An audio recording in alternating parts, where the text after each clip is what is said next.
Greetings to all the viewers. આજના સેશનમાં હું Khatri Shabir Ahmed supervisor instructor employability skill subject આપ સૌને ભુજ આઈટીઆઈ વતી અને department of employment and training વતી આવકારું છું, એકનોલેજ કરું છું, વેલકમ કરું છું. આપણે લાસ્ટ સેશનમાં એન્ટરપ્રેન્યોરશિપ વિશે ચર્ચા કરી હતી. એ જ ચર્ચાને આપણે આજના સેશનમાં આગળ વધારશું અને એન્ટરપ્રેન્યોરશિપ સંબંધિત હજી વધુ કન્સેપ્ટ્સ અહીં આપણે સમજવાની કોશિશ કરશું. એન્ટરપ્રેન્યોરશિપ એટલે બીજું કંઈ નહીં, તમે તમારો પોતાનો સ્વતંત્ર ધંધો શરૂ કરો એને આપણે એન્ટરપ્રેન્યોરશિપ કહેશું અને ગુજરાતીમાં એને આપણે કહેશું ઔદ્યોગિક સાહસિકતા. તો લાસ્ટ લેક્ચરમાં આપણે ઔદ્યોગિક સાહસિકતાના બેઝિક કન્સેપ્ટ્સ વિશે ચર્ચા કરી હતી, તો એને આપણે ઝડપથી રિવાઇઝ કરી જશું. રિવાઇઝ કરીએ એનાથી પહેલા આ ચોક્કસથી હું તમને કહીશ કે આ સેશન જે અત્યારે લાઈવ ચાલી રહ્યું છે એ સેશન તમે તમારા તાલીમાર્થી મિત્રો જોડે શેર કરજો, એઝ વેલ એઝ જે આપણો યુટ્યુબ ચેનલ છે એ યુટ્યુબ ચેનલને પણ તમે શેર કરજો અને લોકોને સબસ્ક્રાઇબ કરવા માટે કહેજો. અને સૌથી ઇમ્પોર્ટન્ટ, આજના સેશનમાં તમને આ સબ્જેક્ટ રિલેટેડ કે આ એન્ટરપ્રેન્યોરશિપ ટોપિક રિલેટેડ કોઈ ક્વેરી હોય, કોઈ ક્વેશ્ચન્સ હોય તો તમે કોમેન્ટ બોક્સમાં પૂછી શકો છો અને આ લેક્ચરના અંતે અને લેક્ચર દરમિયાન આ તમામ પ્રશ્નો વિશે તમને જરૂરી માર્ગદર્શન આપવામાં આવશે. તો આપણા સેશનને ઇન્ટરેક્ટિવ બનાવવા માટે, ટુ વે બનાવવા માટે, દ્વિમાર્ગી બનાવવા માટે જરૂરી છે કે તમે કોમેન્ટ બોક્સમાં પ્રશ્નો પૂછો અને એ પ્રશ્નોના માધ્યમથી તમે તમારા નોલેજમાં વધારો કરી શકો છો, તમારા કન્ફ્યુઝનને તમે ઓછું કરી શકો છો, રિમૂવ કરી શકો છો. ફક્ત હું જ બોલ્યા કરીશ તો હું બોલીને થાકી જઈશ, ફક્ત તમે સાંભળ્યા કરશો તો તમે પણ થાકી જશો. પણ આ કોમેન્ટ બોક્સ એક આપણા માટે માધ્યમ છે જેની મદદથી આપણે ચોક્કસથી આપણા સેશનને ઇન્ટરેક્ટિવ બનાવી તમે પણ તમારી વાત અહીં રજૂ કરી શકો છો અને મારે પણ થોડુંક રેસ્ટ, આરામ થઈ શકે છે તમારા આ ક્વેશ્ચન્સના કોમેન્ટ બોક્સમાં આવવાથી. તો ચાલો મિત્રો, હવે આપણે દર વખતની જેમ પીપીટીના માધ્યમથી આપણા સેશનને આગળ વધારશું અને રિકેપ લેશું કે આપણે કઈ કઈ બાબતો અત્યાર સુધીમાં ચર્ચામાં લીધી છે. તો આપણે આ શરૂઆત કરશું એન્ટરપ્રેન્યોરશિપના બેઝિક કન્સેપ્ટ જે આપણે ચર્ચામાં લીધા છે એનાથી આપણે રિવાઇઝ આપણી મેમરીને કરશું. તો શરૂઆત આપણે કરી હતી એન્ટરપ્રેન્યોરશિપની ઇન્ટ્રોડક્શન, કે ભાઈ એન્ટરપ્રેન્યોરશિપના કયા કયા ફાયદાઓ છે એના વિશે આપણે ચર્ચા કરી હતી અને એ ચર્ચાને આપણે હજી આગળ વધારશું અને આપણા સેશનને આગળ લઈ જશું. તો ચાલો, ઇન્ટ્રોડક્શન બાદ જે નેક્સ્ટ બાબત આપણે ચર્ચામાં લીધી હતી એ બાબત છે મિનિંગ, અને મિનિંગ બાદ ક્વોલિટી ઓફ ગુડ એન્ટરપ્રેન્યોર. એના વિશે આપણે ચર્ચા કરેલ હતી કે ભાઈ તમને એક સારો ઔદ્યોગિક સાહસિક બનવું છે તો તમારામાં કયા કયા ગુણો હોવા જોઈએ એના વિશે પણ આપણે ચર્ચા કરેલ હતી. ત્યારબાદ આપણે નેક્સ્ટ જે બાબત ચર્ચામાં લીધી હતી એ બાબત છે source of new idea generation, કે ભાઈ બિઝનેસ કરવો છે તો એના નવા નવા વિચારો ક્યાંથી આવશે. તો વેબસાઇટ છે, કસ્ટમર કમ્પ્લેન છે, ઇન્ડસ્ટ્રીયલ સર્વે છે, ટ્રેડ એક્ઝિબિશન છે. ત્યારબાદ આપણે જો બિઝનેસ સ્ટાર્ટ કરવું છે તો સ્ટેપ બાય સ્ટેપ આપણને કઈ રીતે આગળ વધવું એના આપણે જુદા જુદા સ્ટેપ્સ જોયા હતા બે સ્લાઇડ ઉપર, કે setting up a small business. ત્યારબાદ આપણે ચર્ચામાં લીધું હતું એમએસએમઈ એનાલિસિસ, કે ભાઈ માઇક્રો, સ્મોલ અને મીડિયમ એન્ટરપ્રાઇઝ એના કદ અને રોકાણના હિસાબે કઈ રીતે નક્કી થાય છે એના વિશે ચર્ચા કરી હતી. અને ત્યારબાદ પ્રોડક્ટ લાઈફ સાયકલ વિશે આપણે ભણ્યા હતા કે પેદાશ જીવન ચક્રના 4 તબક્કાઓ છે: ઇન્ટ્રોડક્શન, ગ્રોથ, મેચ્યોરિટી અને ડેક્લાઇન. અને આજે આપણે ચર્ચામાં હવે લેશું સેલ્સ એન્ડ ડિસ્ટ્રીબ્યુશન મેનેજમેન્ટ. આનાથી આપણે શરૂઆત કરશું cells and distribution management. First આપણે આ સેશનમાં ચર્ચામાં લેશું. તો let's move two that part. E part તરફ આપણે જઈએ કે ભાઈ તમને સ્લાઇડ ઉપર ફર્સ્ટ બાબત જે દેખાય છે કે ભાઈ sales management means putting an efforts to increase the sale by personal selling and all. કે ભાઈ સેલ્સ મેનેજમેન્ટ કયો કે માર્કેટિંગ મેનેજમેન્ટ કયો એટલે બીજું કંઈ નહીં, આપણે જે વસ્તુનું ઉત્પાદન કર્યું છે એ વસ્તુનું વેચાય, એનું વેચાણ વધે એવા પ્રયત્નો કરવા.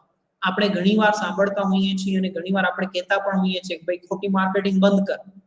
એટલે માર્કેટિંગ એટલે બીજું કંઈ નહીં, આપણી વસ્તુના વખાણ, આપણી વસ્તુની ખાસિયત ગ્રાહક સુધી પહોંચાડવી. હવે આ રીતે જો આપણે એને પહોંચાડશું તો આપણું વેચાણ વધશે, વેચાણ વધશે તો નફો વધશે, નફો વધશે તો ધંધાકીય સફળતા મળશે. તો આજે આપણે જોઈએ છીએ કે આપણી એક વસ્તુની સામે કેટલીય વસ્તુ વેચવાના પ્રતિસ્પર્ધીઓ આપણી પાસે હોય છે. આવી પ્રતિસ્પર્ધામાં આપણને કંઈક પ્રમોશન આપવું પડે છે, આપણે પબ્લિસિટી કરવી પડે છે, આપણે જાહેરાત કરવી પડે છે, buy one get one free આપવું પડે છે, કંઈક ડિસ્કાઉન્ટ આપવું પડે છે. તો આ તમામ બાબતો શેનો ભાગ છે? તો એ ભાગ છે સેલ્સ મેનેજમેન્ટનો, માર્કેટિંગ મેનેજમેન્ટ.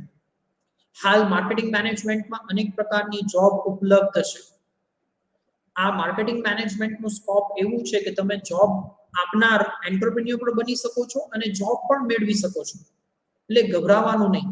આપણે જે વસ્તુ વેચવાની છે એના બેઝિકથી આપણે ક્લિયર થઈ જવાનું, એની ખાસિયતોથી ક્લિયર થઈ જવાનું, એના ફીચર્સથી ક્લિયર થઈ જવાનું અને વસ્તુ વેચવા માટે ગ્રાહક સામે એને મૂકવી, એને આપણે કહેશું માર્કેટિંગ કે સેલ્સ મેનેજમેન્ટ. તો આ ડિસ્ટ્રીબ્યુશન મેનેજમેન્ટ શું છે? તો ડિસ્ટ્રીબ્યુશન મેનેજમેન્ટ માટે સેકન્ડ પોઈન્ટ તમને દેખાય છે. Distribution management means have finished product reach to final customer. આપણી જે વસ્તુ બની ગઈ છે એને કસ્ટમર સુધી પહોંચાડવાનું છે. એને પહોંચાડવા માટે આપણે પ્રયત્નશીલ રહેવાનું છે. આપણે ઘણીવાર એજન્સી થ્રુ કે અન્ય કોઈ બાબતો વડે પણ ગ્રાહક સુધી પહોંચતા હોઈએ છીએ. તો આ ડિસ્ટ્રીબ્યુશન મેનેજમેન્ટનો એક ભાગ છે કે ભાઈ મારી પાસે આની એજન્સી છે, મારી પાસે આની ડિસ્ટ્રીબ્યુશનશિપ છે, મારી પાસે બાલાજીની ડિસ્ટ્રીબ્યુશનશિપ છે. તો પાર્લેજી અને બાલાજી એજન્સી મારી છે, મને આપી દે અને હું હોલસેલરને આપી દઉં, હું રિટેલરને આપી દઉં. તો આ રીતે વસ્તુ ગ્રાહક સુધી પહોંચે તો એને આપણે ડિસ્ટ્રીબ્યુશન મેનેજમેન્ટ કહીશું. હવે આ ડિસ્ટ્રીબ્યુશન મેનેજમેન્ટ બે પ્રકારના હોય છે કે સિંગલ અને મલ્ટિપલ લેવલ. સિંગલ લેવલ એટલે શું કે ભાઈ હું જ વસ્તુનું ઉત્પાદન કરું છું, હું જ કાચો માલને પૂર્ણ માલમાં રૂપાંતરિત કરીને ગ્રાહકને પહોંચાડી દઉં છું. તો આ થયું સિંગલ લેવલ ડિસ્ટ્રીબ્યુશન મેનેજમેન્ટ. પણ જ્યાં ગ્રાહક મારાથી દૂર છે, આઉટ ઓફ સ્ટેટ છે, આઉટ ઓફ ડિસ્ટ્રિક્ટ છે, આઉટ ઓફ કન્ટ્રી છે, તો ત્યાં હું મારી એજન્સી એને કહીશ એ ડિસ્ટ્રીબ્યુશન મેનેજમેન્ટ નો ભાગ બનશે. એને આપણે કહીશું મલ્ટિપલ લેવલ. મલ્ટિપલ લેવલમાં સૌપ્રથમ પ્રોડ્યુસર હશે, પ્રોડ્યુસર એજન્સીને આપશે, એજન્સી હોલસેલરને આપશે, હોલસેલર રિટેલરને આપશે અને રિટેલર દ્વારા ગ્રાહક સુધી વસ્તુ પહોંચશે. તો તમે જુઓ મલ્ટિપલ એટલે વધુ, એકથી વધુ છે અહીંયા લેવલ, એટલે આપણે એને મલ્ટિપલ કહીશું. તો in short cells and distribution management એટલે બીજું કંઈ નહીં. સેલ્સ એટલે કે વસ્તુનો વેચાણ વધારવા માટે આપણે જે પ્રયત્નો કરીએ છીએ, જે જાહેરાત કરીએ છીએ, જે પબ્લિસિટી કરીએ છીએ, જે હોર્ડિંગ્સ લગાડીએ છીએ, એ તમામ સેલ્સ મેનેજમેન્ટનો ભાગ છે. અને ડિસ્ટ્રીબ્યુશન મેનેજમેન્ટ એટલે બીજું કંઈ નહીં, આપણી તૈયાર થયેલી વસ્તુ ગ્રાહક સુધી પહોંચે એવા પ્રયત્નો કરવા. કઈ રીતે એ પ્રયત્નો કરશું આપણે? તો આપણા ડિસ્ટ્રીબ્યુટરને એ વસ્તુ આપી દેશું, આપણી એજન્સીને એ વસ્તુ આપી દેશું, તો એનાથી આપણે ગ્રાહક સુધી પહોંચશું, વિસ્તરણ કરશું, ડિસ્ટ્રીબ્યુશન કરશું. તો એને આપણે ડિસ્ટ્રીબ્યુશન મેનેજમેન્ટ કહીએ છીએ. હું આશા રાખી રહ્યો છું કે તમને આ બંને બાબતો સમજાતી હશે. જો આ બે બાબતો વિશે તમને કોઈ ક્વેશ્ચન્સ હોય તો you can ask in comment box. તો આપણે કોમેન્ટ બોક્સ તરફ પણ ધ્યાન કેન્દ્રિત કરતા રહેશું. Let's move to the next slide. હવે આગળની સ્લાઇડ ઉપર જઈએ, નેક્સ્ટ સ્લાઇડ તરફ જઈએ. નેક્સ્ટ સ્લાઇડમાં આપણે marketing management and marketing mix એના વિશે ભણવાનું છે. માર્કેટિંગ મેનેજમેન્ટ નો અર્થ તમને અહીંયા સ્લાઇડ ઉપર દેખાઈ રહ્યું છે કે marketing management means set of activities for increasing the sales of the product. Set of the activities એટલે જુદી જુદી પ્રવૃત્તિઓ, એને આપણે સેટ્સ ઓફ એક્ટિવિટીઝ કહેશું. એ પ્રવૃત્તિઓથી થશે શું? આપણો વસ્તુનો વેચાણ વધશે. તો એના માટે આપણે જુદી જુદી બાબતો તરફ ધ્યાન કેન્દ્રિત કરીએ છીએ. એ ચાર બાબતોને આપણે 4P કહીએ છીએ. એને માર્કેટિંગ મિક્સ કહેવામાં આવે છે.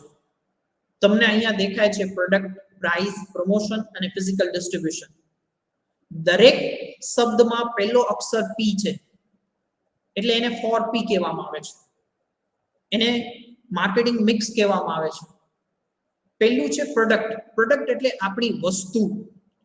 આપણે જે વસ્તુ બનાવીએ છીએ એ વસ્તુ ગ્રાહકને ગમવી જોઈએ, એની ડિમાન્ડ ગ્રાહક દ્વારા થવી જોઈએ. જે ફેશનમાં છે, જે ટ્રેન્ડમાં છે, એવી વસ્તુ જો આપણે વેચશું તો ચોક્કસથી આપણો વેચાણ વધશે. હા, આઉટડેટેડ કે જૂની ફેશન વાળી વસ્તુ આપણે વેચવાની કોશિશ કરશું તો એ નહીં વેચાય. દાખલા તરીકે અત્યારે સ્માર્ટફોન, એન્ડ્રોઈડ ફોન છે, એનો જમાનો છે. ત્યાં આપણે જૂના ફીચર ફોન્સ વેચશું તો એટલા નહીં વેચાય. એટલે હંમેશા પ્રોડક્ટ અને સર્વિસ લોકોને ગમે છે, લોકો એના વિશે જાગૃત છે, લોકો એના વિશે ઉત્કંઠતા બતાડે છે, એવી વસ્તુ આપણે વેચશું તો વેચાણ વધશે. ત્યારબાદ બીજો પી છે પ્રાઇઝનો. પ્રાઇઝ એટલે વસ્તુની કિંમત.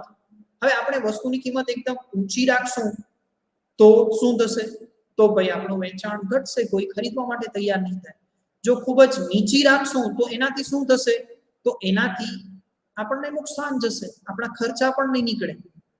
કારણ કે પ્રાઇઝમાં શું છુપાયેલો છે? તો પ્રાઇઝમાં આપણે જે ખર્ચ કર્યો છે ઈ અને જે આપણો નફો છે એ બંનેને આપણે ભેગા કરશું તો એમઆરપી નક્કી થાય, મેક્સિમમ રિટેલ પ્રાઇસ. તો આપણે વિચારવાનું છે કે આ વસ્તુની પ્રાઇસ આપણને બહુ ઊંચી નથી રાખવાની, બહુ નીચી નથી રાખવાની, તો કેટલી રાખવાની છે?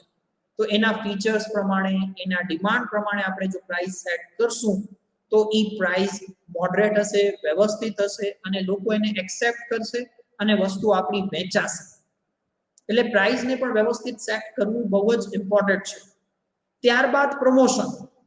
મેં શરૂઆતમાં જ તમને કીધું કે ભાઈ આપણને વસ્તુનો પ્રમોશન કરવું ખૂબ જ જરૂરી છે.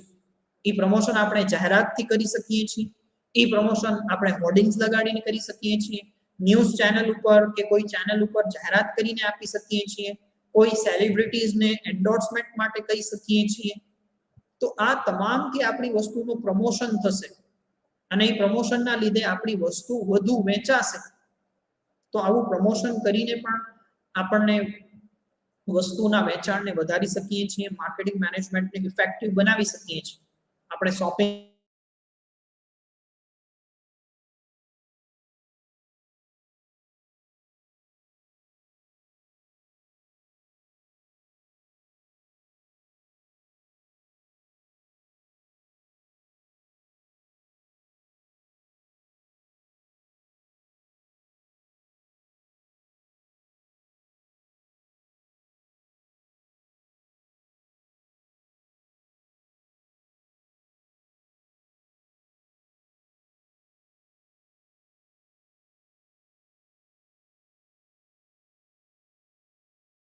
છે મેં તમને ઓલરેડી સમજાવી દીધું છે કે ભાઈ ફિઝિકલ ડિસ્ટ્રીબ્યુશન આપણને એ રીતે સેટ કરવાનું છે કે આપણે ગ્રાહક સુધી આસાનીથી પહોંચી શકીએ. આપણી એજન્સી, ડિસ્ટ્રીબ્યુશન એ તમામ ફિઝિકલ ડિસ્ટ્રીબ્યુશનનો ભાગ છે જેનાથી પણ આપણું વેચાણ વધશે.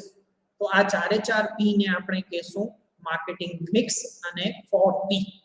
આના ઉપર ધ્યાન કેન્દ્રિત કરવાથી આપણું વસ્તુનું વેચાણ વધી શકે છે. ચાલો હવે આપણે આગળ વધીએ. નેક્સ્ટ જે બાબત આપણને ચર્ચામાં લેવાની છે એના તરફ આપણે જશું. હવે એડવર્ટાઇઝમેન્ટ એન્ડ પબ્લિસિટી, આના વિશે થોડુંક સમજવાની કોશિશ કરીએ. એડવર્ટાઇઝમેન્ટ એટલે જાહેરાત. હવે જાહેરાત કંઈ ફ્રીમાં નથી થતી, but it's a paid promotion. એના માટે પૈસા આપવા પડે છે. તો આપણે વિચારવાનું કે ભાઈ આપણે આ જાહેરાત કરશું, માની લો 5000 નો ખર્ચો થયો, તો આ જાહેરાત પછી મારું વેચાણ 5000 થી વધવું જોઈએ, તો જ મને આ ખર્ચો પડવડશે, પોસાશે. તો આપણે બાબત ધ્યાનમાં રાખવાની છે. ખાલી જાહેરાત નથી કરી દેવાની. કેટલા પૈસા લાગશે, કયા કરશું? હા, હું જાહેરાત કરાવું ટાઈમ્સ ઓફ ઇન્ડિયામાં કે જ્યાં વાંચનાર લોકો મારા ગ્રાહકો જ નથી, મારા ગ્રાહકો લોકલ છે, તો મારે લોકલ ન્યૂઝપેપરમાં જ જાહેરાત કરાવવી પડે. તો આ બધી બાબતો આપણને ધ્યાનમાં રાખવાની છે. એડવર્ટાઇઝમેન્ટ હોર્ડિંગ્સ દ્વારા પણ થઈ શકે, પણ એ હોર્ડિંગ્સ ગામના છેવાડે લગાડું કે જ્યાં કોઈ વ્યક્તિ જ નથી આવતો, તો એ મારા ખર્ચાને યથાર્થતા નહીં બક્ષે. એટલે ખર્ચો કરો છો તો બધું વિચારો. જ્યારે પબ્લિસિટી એવું છે કે ભાઈ publicity that is free, publicity free છે. આપણે જ્યારે એકવાર 5-7 વર્ષ એ ફિલ્ડમાં કાઢી નાખશું ત્યારબાદ આપણને લોકો ઓળખતા થશે, લોકો બીજાને કહેશે કે ભાઈ આ વસ્તુ ખરીદો, આ વસ્તુ બેસ્ટ છે. આને કહેવાય પબ્લિસિટી. લોકો જ્યારે આપણી પ્રોડક્ટને રેકમેન્ડેડ કરે તો એ આપણી પબ્લિસિટી છે. અને એ ત્યારે જ શક્ય છે કે જ્યારે આપણે વ્યવસ્થિત સારી વસ્તુ બનાવશું, લાંબા સમય સુધી સારી સર્વિસ આપશું, ત્યારે લોકો આપણા વસ્તુનો એક્સેપ્શન્સ ને સ્વીકારશે અને બીજા લોકોને પણ કહેશે. તો આ પબ્લિસિટી થઈ. અત્યારે આઈફોન છે તો એની એક પોતાની ક્વોલિટી છે. સારા એન્ડ્રોઈડ સ્માર્ટફોન છે તો લોકો કહેશે કે ભાઈ આ સ્માર્ટફોન ખરીદો. એમની પબ્લિસિટી થશે કારણ કે વર્ષો સુધી એમણે સારી સેવા, સારી વસ્તુ બનાવી છે. ત્યારબાદ નેક્સ્ટ મુદ્દો જો તમને ત્રીજો દેખાય છે સ્લાઇડ ઉપર કે target audience, cost, content of the advertisement are the factors to be considered while doing the advertisement. કે ભાઈ આપણને જાહેરાત કરવી છે તો એ જાહેરાત કરતી વખતે આપણને જોવાનું કે આપણો ટાર્ગેટ ઓડિયન્સ કોને આપણે વસ્તુ ખરીદવા માટે ઉત્તેજિત કરવાનું છે. એને ટાર્ગેટ ઓડિયન્સને પણ જુઓ, એ ટાર્ગેટ ઓડિયન્સ ક્યાં રહે છે, ત્યાંનું લોકલ ન્યૂઝપેપર કયું છે, લોકલ ન્યૂઝ ચેનલ કયું છે. ત્યારબાદ કેટલો ખર્ચો લાગશે, કોસ્ટ. એડવર્ટાઇઝમેન્ટનું કન્ટેન્ટ પણ એટલું જ ઇમ્પોર્ટન્ટ છે કે ભાઈ જાહેરાતમાં હું શું બતાડીશ, જાહેરાતમાં એના ફીચર્સ બતાડીશ, એની પ્રાઇસ બતાડીશ, એની ખાસિયતો બતાડીશ. તો એ વ્યવસ્થિત કન્ટેન્ટ હોવું પણ જરૂરી છે. અને લાસ્ટમાં publicity can be achieved in a long run. જો તમારે પબ્લિસિટી થાય એવું તમે ઈચ્છો છો તો તમારે લોંગ ટર્મમાં જ પોસિબિલિટી થશે, શોર્ટ ટર્મમાં પોસિબલ નથી. તમારે વ્યવસ્થિત જાહેરાત કરવી પડશે, વ્યવસ્થિત સેવા આપવી પડશે, ત્યારે જઈને લોકો તમારી વસ્તુની લાંબા ગાળે કદર કરશે અને પબ્લિસિટી થશે. મિત્રો આગળ વધીએ એનાથી પહેલા હું મારા સોશિયલ મીડિયાના જુદા જુદા પ્લેટફોર્મ્સ વિશે તમને અવગત કરીશ. તો એ તમામ પ્લેટફોર્મ્સ ઉપર તમે મને ફોલો કરી શકો છો.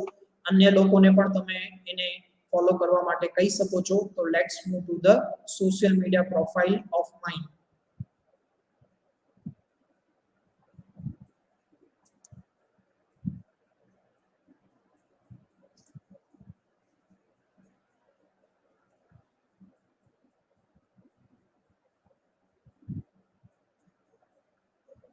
આ તમામ સોશિયલ મીડિયાના પ્રોફાઇલ ઉપર તમે મને ફોલો કરી શકો છો. YouTube, Twitter, Facebook. Please share, subscribe, like and comment.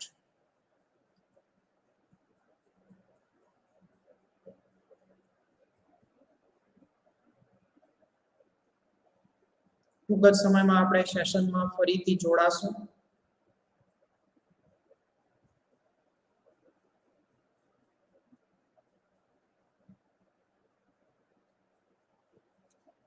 ચાલો હવે આપણે પબ્લિસિટી એડવર્ટાઇઝમેન્ટ બાદની વસ્તુ વિશે ચર્ચા કરીએ. Let's move two that part. ફરીથી આપણે પીપીટી તરફ જશું અને નેક્સ્ટ બાબત જે ચર્ચામાં લેવાની છે એના તરફ આપણે કોન્સન્ટ્રેટ કરશું. Let's move to the slide. ત્યારબાદ નેક્સ્ટ બાબત જે આવે છે એ છે SWOT analysis. This will be the last thing for today. આજના માટેની આ છેલ્લી બાબત હશે. એના બાદ આપણે સેશનને કમ્પ્લીટ કરશું. SWOT એનાલિસિસ બહુ ઇમ્પોર્ટન્ટ એનાલિસિસ છે. જો તમે એક બિઝનેસમેન તરીકે સક્સેસફુલી કામ કરવા માંગો છો તો તમારે તમારી જાતનું SWOT એનાલિસિસ કરવું પડશે. ખાસ SWOT એનાલિસિસનું ફૂલ ફોર્મ પણ એક્ઝામમાં પૂછાતું હોય છે. તો આપણે એના તરફ કોન્સન્ટ્રેટ કરીએ. તો S for strength, W for weakness, O for opportunity અને T ફોર થ્રેટ. આ દરેક શબ્દ જે છે એનો પહેલો અક્ષર તમે જુઓ, S, W, O અને T. એને ભેગું કરતા SWOT બને છે. સ્ટ્રેન્થ એટલે તાકાત, કે ભાઈ તમારી તાકાત શું છે, તમારી ખાસિયત શું છે. આ ખાસિયત લોકોને આકર્ષશે.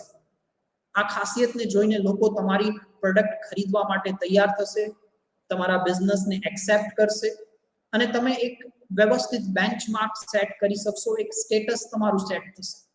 એટલે હંમેશા તમારી સ્ટ્રેન્થને વધારવાની કોશિશ કરો. જો તમે તમારા સ્ટ્રેન્થને વધારશો, એને ડેવલપ કરશો, તો તમારો બિઝનેસ આગળ વધશે, તમને ધારી સફળતા મળશે. હવે નો વન ઇઝ પરફેક્ટ, કોઈ પરફેક્ટ નથી. જ્યાં સ્ટ્રેન્થ છે ત્યાં વીકનેસ પણ છે. તો એ વીકનેસ થી આપણને ભાગવાનું નથી, પણ એ વીકનેસ દૂર થાય. માની લો તમે ગ્રાહકને વ્યવસ્થિત વસ્તુ સમજાવી નથી શકતા, એનાથી ગ્રાહક વસ્તુ ખરીદવા માટે તૈયાર નથી થતો, એ તમારી વીકનેસ છે. તો તમે તમારી પ્રેઝન્ટેશન સ્કિલને, તમારી કોમ્યુનિકેશન સ્કિલને સુધારો તો એ તમારી વીકનેસ દૂર થઈ જશે. ત્યારબાદ આવે છે ઓ ફોર ઓપોર્ચ્યુનિટી, તક. મેં અગાઉ તમને કીધું હતું કે ભાઈ ધંધા કરવાની તક વારંવાર નથી મળતી, પણ જ્યારે એ મળે છે ત્યારે આપણે એને ઝડપી લેવાની જરૂર રહે છે. ધંધાકીય તક, માની લો અત્યારે મોન્સૂન ચાલી રહ્યું છે, મોન્સૂન બાદ શિયાળો આવશે. શિયાળામાં ગરમ કપડાં વેચાય, તો ગરમ કપડાની ખરીદી અત્યારથી કરી દેવી જોઈએ, જેથી શિયાળા વખતે આપણે એ તકનો લાભ ભરપૂર ઉઠાવી શકીએ. તો ઓપોર્ચ્યુનિટી કઈ કઈ છે એ પણ જોતા રહો. અને ત્યારબાદ છે થ્રેટ. થ્રેટ એટલે જોખમ. ધંધો કરીએ છીએ, કાચો માલ મોંઘો થઈ ગયો, સ્પર્ધાત્મક વાતાવરણનું નિર્માણ થયું, એ તમામ જોખમો રહેલા છે. તો આ તમામ જોખમો સામે આપણે સતર્ક રહેવાનું છે કે ભાઈ કાચો માલ મોંઘો થઈ ગયો તો આપણે કોઈ બીજા સપ્લાયર તરફ જઈએ, બીજા ઓપ્શન્સને વિચારીએ. તો એ રીતે આપણે થ્રેટને એલિમિનેટ કરી શકશું, દૂર કરી શકશું. તો આ રીતે સ્વોટ એનાલિસિસની મદદથી તમે તમારા ધંધાના સારા પાસા અને નબળા પાસા વિશે ચિંતન કરી શકો છો, વર્ગીકરણ કરી શકો છો, અધ્યયન કરી શકો છો અને ધંધા માટેની જુદી જુદી સ્ટ્રેટેજીસ બનાવી શકો છો. સ્ટ્રેન્થ તમારી હોઈ શકે છે કે ભાઈ વર્ષો જૂનો ધંધો છે, તો એ તમારી સ્ટ્રેન્થ છે. તો એ સ્ટ્રેન્થને તમે ઉપયોગમાં લો, હજી નવી સ્ટ્રેન્થને ડેવલપ કરો. In short, SWOT analysis strength, weakness, opportunity અને થ્રેટ વિશેનો અધ્યયન છે. એક્ઝામમાં તમને પૂછી શકાય કે ભાઈ in SWOT analysis S is for what? તો S is for what? S is for strength. O is for what? O is for opportunity. તો આ રીતે તમને એમસીક્યુ પૂછી શકાય છે. બી રેડી ઓન ધેટ પાર્ટ. તો મિત્રો, આજે આપણે જે બાબતો ચર્ચામાં લીધી એને ઝડપથી સમરાઇઝ કરી શકીએ તો આપણે શરૂઆત કરી સેલ્સ એન્ડ ડિસ્ટ્રીબ્યુશન મેનેજમેન્ટથી, ત્યારબાદ આપણે માર્કેટિંગ મિક્સ વિશે ચર્ચા કરી અને ત્યારબાદ આપણે SWOT એનાલિસિસ વિશે ચર્ચા કરી. તો અહીં હું આ લેક્ચરને એન્ડિંગ પોઈન્ટ તરફ લઈ જાઉં છું અને જે કોઈ પણ વ્યુઅર્સ અત્યારે જોઈ રહ્યા છે એને હું એપ્રિશિએટ કરી રહ્યો છું, એકનોલેજ કરી રહ્યો છું. તો ચાલો હવે આપણે એન્ડિંગ વિડિયો તરફ જઈએ અને આપણા લેક્ચરને કમ્પ્લીટ કરીએ. Let's move to the ending part, ending video.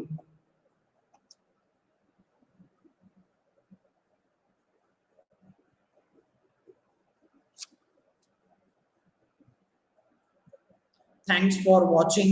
Please share and subscribe our channel. ચેનલની URL લિંક અહીંયા આપેલી છે, એઝ વેલ એઝ કોમેન્ટ બોક્સમાં પણ આપેલી છે. તો તમે ત્યાંથી આ ચેનલને શેર અને સબસ્ક્રાઇબ કરી શકો છો. Thank you very much. Thank you to all. Now you are free. You can go offline. Thank you.